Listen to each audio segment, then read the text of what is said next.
For 12 terrifying days, Tierne Ewing has been held hostage by her estranged and sadistic husband, Kevin Ewing, a man who authorities say has kept Tierne under his thumb since the 8th grade.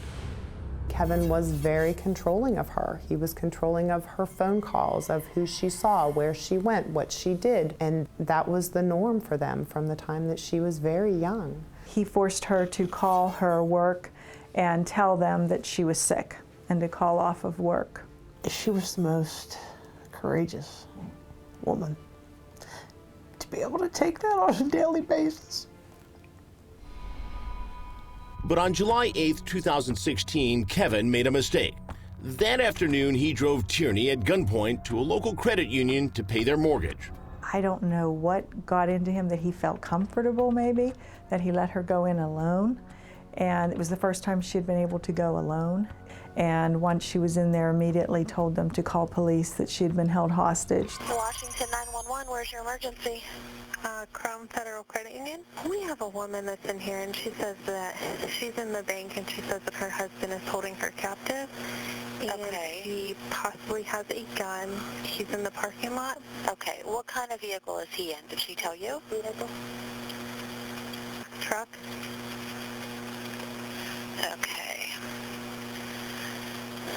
A black truck. She was very panicked. She wanted to be locked up. Employees wisely lock Tierne in another room.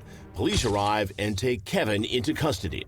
And even once the police got there and had apprehended him and arrested him, she was too afraid to go out the front door. She insisted that the police take her out the back door where he couldn't see her. It was here, outside this credit union, where Kevin was arrested. And Tierne thought her nightmare was finally over.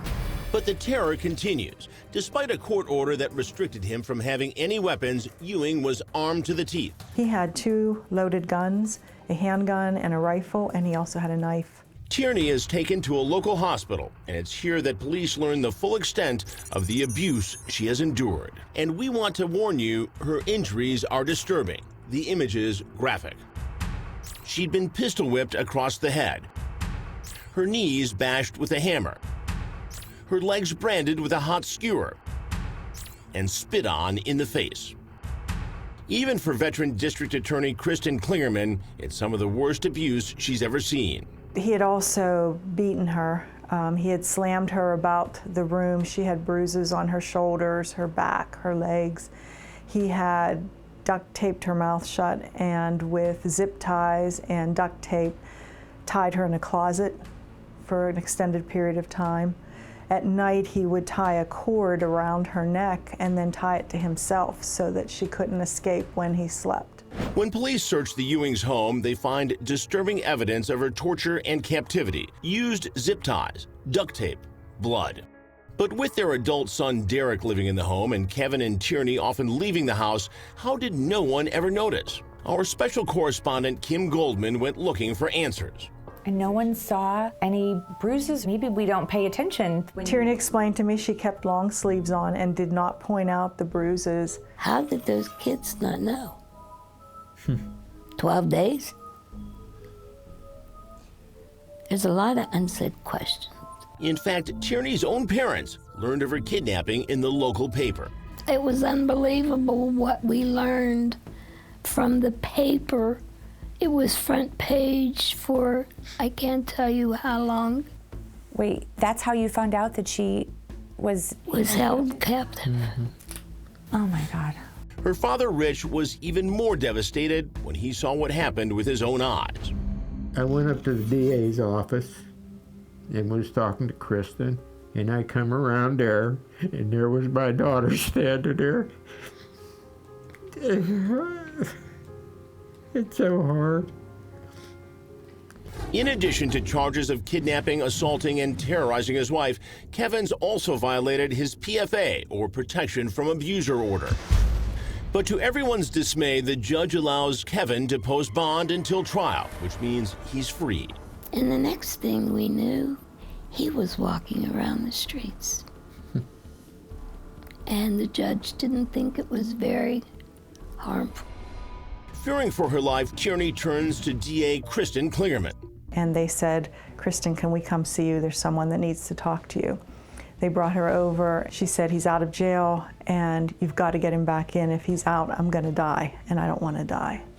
I put forth the charges with which he was charged, that he had kidnapped her, he had assaulted her. I attached photographs of all the injuries that had been taken, of her wounds and her injuries. I explained the charges that he was being charged with. And one of those charges was important because, being that he had been convicted of domestic violence prior, he was not permitted under Pennsylvania law to be in possession of firearms, yet he was found with 2 firearms. I also explained that he had had the prior domestic violence and had requested that bond be raised to a more appropriate sum. But to the shock of the community and the horror of her family, Judge Gilman rules against Tierne. Kevin is cut loose. She would have finally been able to try to put her life back together. She'd have never been free from him, whether he wasn't here or not. They beat you up, they burn you, they choke you, they do whatever, and then, honey, I'm sorry, I won't do it again. I swear I won't. I swear it's the last time. That's He's ordered to wear an ankle monitoring bracelet and strictly forbidden from contacting Tierne.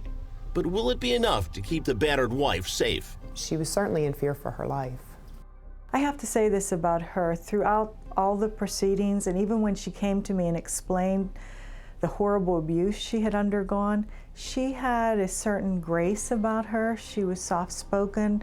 She did not blame people. She always had grace and a certain class about her. Did she harbor any anger towards the judge? No, she never expressed any anger towards anyone.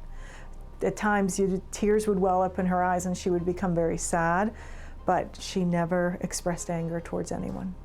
According to State Trooper Sarah Teagarden, for several weeks it seemed that Kevin was abiding by the judge's order. He hadn't violated any of the conditions of that bond, and I think he did that intentionally. I really think that he thought, if I just play the good guy, if I show her that I'm willing to change, I'm willing to abide by all of these conditions and move on with my life and do the right thing, I think he did all of those to try to draw her back in and sucker her back in and get access to her again. Sadly, if that was his plan, it worked to tragic perfection. Coming up, Tierne disappears again. And she said he has her. And I knew then she wouldn't be coming home.